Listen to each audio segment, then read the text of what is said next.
나는 이미 마음이 떠났어. 아내의 차가운 목소리가 귓가에 맴돌았습니다.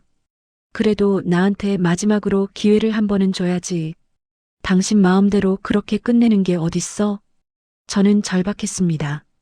67년을 살면서 이렇게까지 애원해 본 적이 없었습니다. 아내는 한숨을 쉬며 말했습니다. 한 번만이야. 대체 우리에게 무슨 일이 있었던 걸까요? 서울 마포구에 사는 67세 박진수 씨의 이야기입니다. 정년퇴직을 하고 나서 6개월이 지났습니다. 처음엔 좋았습니다. 아침에 일어나도 출근할 필요가 없고 하루 종일 TV를 봐도 누가 뭐라 하지 않았습니다. 하지만 그 자유는 오래가지 못했습니다. 여보, 점심 뭐 먹을까? 알아서 냉장고에 있는 반찬 챙겨 먹어. 나 친구들이랑 약속 있어. 아내 영희의 대답은 늘 이렇게 차가웠습니다. 거실 소파에 앉아 있으면 영희는 눈살을 찌푸리며 말했습니다. 나가서 좀 걷고 와요. 집에만 있으면 답답하지 않아? 나가서 좀 걷고 오라니. 내가 평생을 일하고 이제 좀 쉬는데 그것도 안 되나? 밥을 달라고 할 때도 눈치가 보였습니다. 부엌에서 설거지하는 영희의 뒷모습을 보며 나는 입을 다물었습니다. 어느 날 저녁이었습니다. 영희는 거실 테이블에 서류 한 장을 내밀었습니다. 이게 뭔데? 결혼하자고. 따로 살아, 우리. 여기 우리가 헤어지면서 생각해봐야 하는 것들 썼어. 순간 머리가 하얘졌습니다. 무슨 소리야? 갑자기 왜 그래? 갑자기? 당신은 갑자기겠지. 나는 자그만치 30년을 참았어. 영희의 목소리는 단호했습니다. 애들도 다 컸고 이제 더 이상 같이 살 이유가 없잖아. 당신은 당신대로, 나는 나대로 서로 편하게 살아. 저는 말문이 막혔습니다. 마른 하늘의 날벼락 같았습니다. 이럴 수가. 잠시 침묵이 흘렀고 저는 떨리는 목소리로 말했습니다. 그럼 우리 다시 연애해보자. 뭐라고? 영희는 어이없다는 표정으로 나를 쳐다봤습니다. 제게 눈으로 욕을 하는 것 같았지만 저는 계속 말을 이어나갔습니다. 연애. 우리 처음 만났을 때처럼 다시 시작해보자고. 지금 농담해? 진심이야. 제발 한 번만 기회를 줘. 영희는 비웃듯 웃었습니다. 하지만 저는 포기할 수 없었습니다. 그날 밤 저는 잠을 이루지 못했습니다. 천장만 멍하니 바라보며 생각했습니다. 어떻게 하면 영희 마음을 돌릴 수 있을까? 새벽 5시 저는 휴대폰을 꺼내 들었습니다. 떨리는 손가락으로 검색창에 데이트 코스 추천을 쳤습니다. 화면 가득 쏟아지는 정보들. 남산타워, 한강공원, 북촌 한옥마을. 이런 데를 가본 게 대체 언제였지? 다음 날 아침 영희가 부엌에서 커피를 마시고 있을 때 저는 용기를 냈습니다. 여보, 왜? 어제 내가 한 말 진심이야. 영희는 커피잔을 내려놓으며 차갑게 말했습니다. 내가 한 말도 진심이야. 나는 이미 마음이 떠났어. 가슴이 철렁 내려앉았습니다. 하지만 저는 물러서지 않았습니다.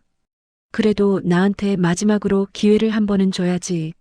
당신 마음대로 그렇게 끝내는 게 어딨어? 영희는 한숨을 길게 쉬었습니다. 그리고 한 발 물러섰습니다. 한 번만, 딱 한 번만이야. 저는 고개를 끄덕였습니다. 그날 오후 저는 떨리는 손으로 문자를 보냈습니다. 여보, 아니 영희 씨, 내일 시간 있으세요? 같이 점심 어때요? 문자를 보내고 나서 나는 휴대폰만 들여다봤습니다.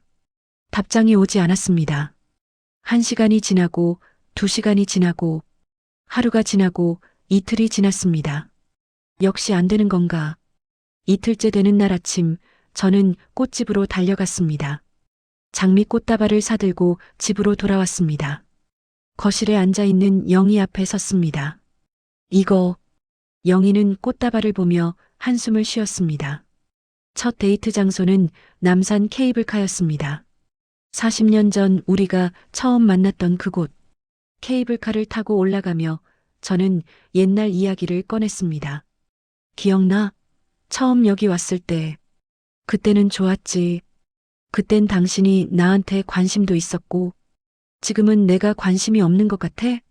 관심이 있긴 개뿔이 있어. 지난 30년 동안 대화도 별로 없이 밥해라, 빨래해라 그냥 종 부리듯 부려놓고 영희의 목소리는 차가웠습니다. 저는 할 말을 잃었습니다.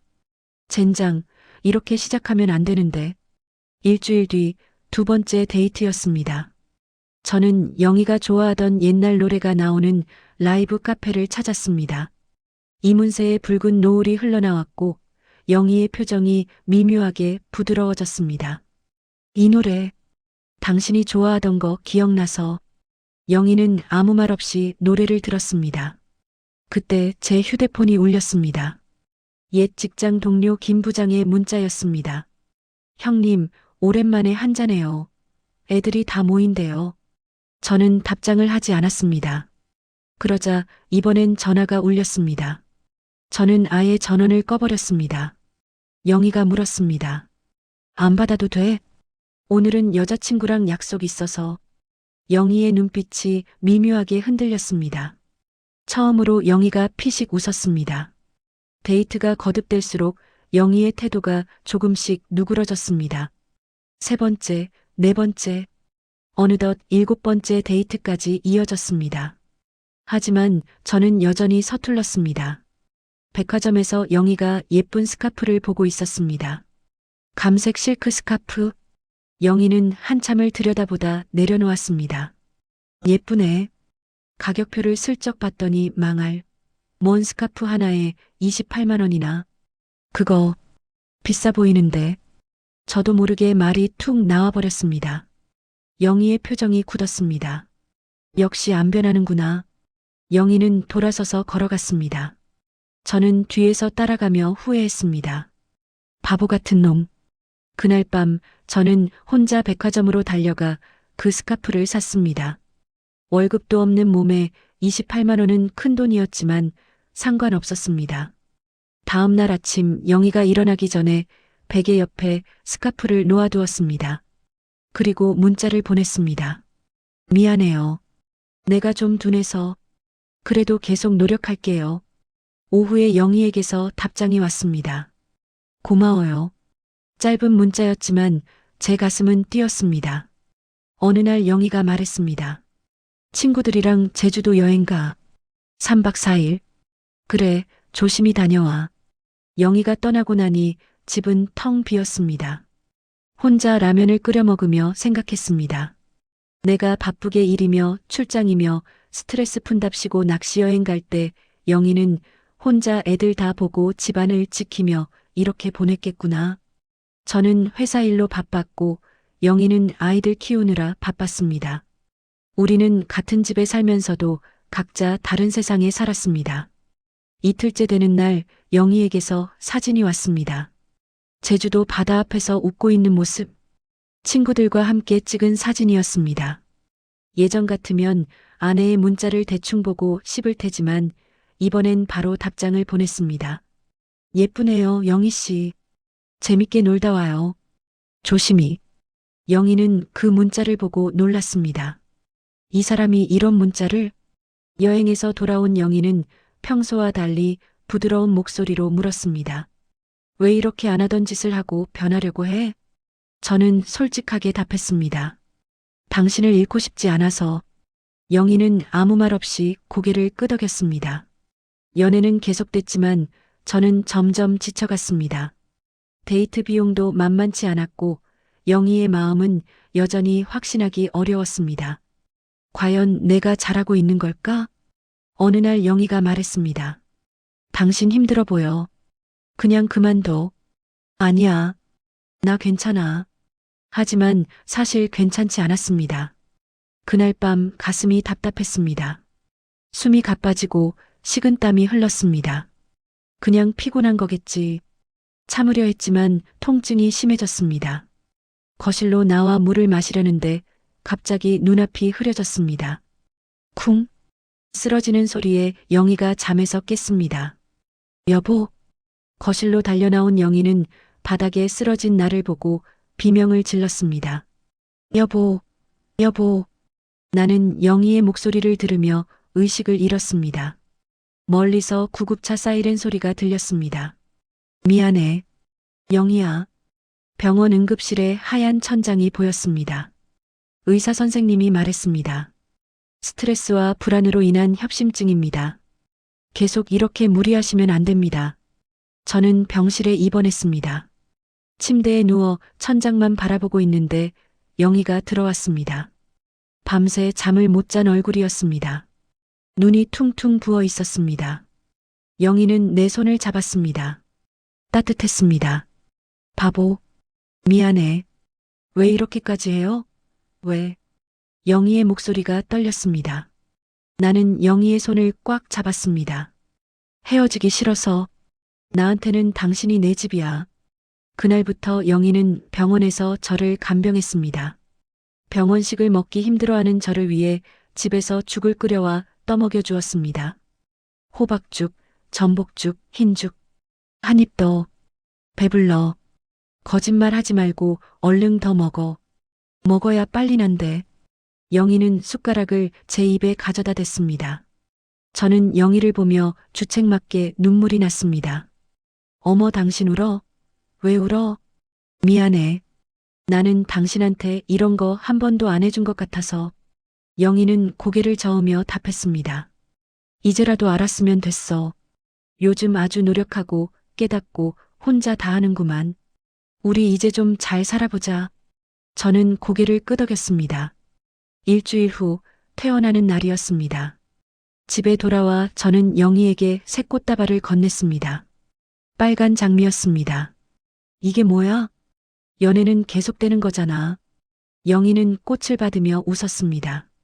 오랜만에 보는 영희의 진짜 웃음이었습니다. 나는 영희의 손을 잡았습니다. 영희도 내 손을 꽉 잡아주었습니다. 우리는 새로운 일상을 시작했습니다. 아침마다 저는 커피를 내려주었습니다. 처음엔 서툴러서 쓰디쓴 커피를 만들었지만 영희는 한 모금씩 마셔주었습니다. 이제는 제법 괜찮은 커피를 만들게 됐습니다. 오늘 뭐 할 거야? 친구들이랑 요가 가. 그래, 잘 다녀와. 조심히. 영희가 나가면 저는 집안일을 했습니다. 청소기를 돌리고 설거지를 하고 빨래를 개었습니다. 서툴렀지만 천천히 배워갔습니다. 저녁이면 우리는 함께 산책을 나갔습니다. 한강공원을 천천히 걸으며 이런저런 이야기를 나눴습니다. 오늘 있었던 일, 내일 계획, 아이들 이야기. 민혁이가 손주 데리고 온대. 이번 주말에. 그래. 그럼 음식 준비해야 되지 않아? 장 보러 언제 갈까? 우리는 손을 잡고 걸었습니다. 나이 들어서 잡는 손은 설레기보단 따뜻하고 푸근했습니다.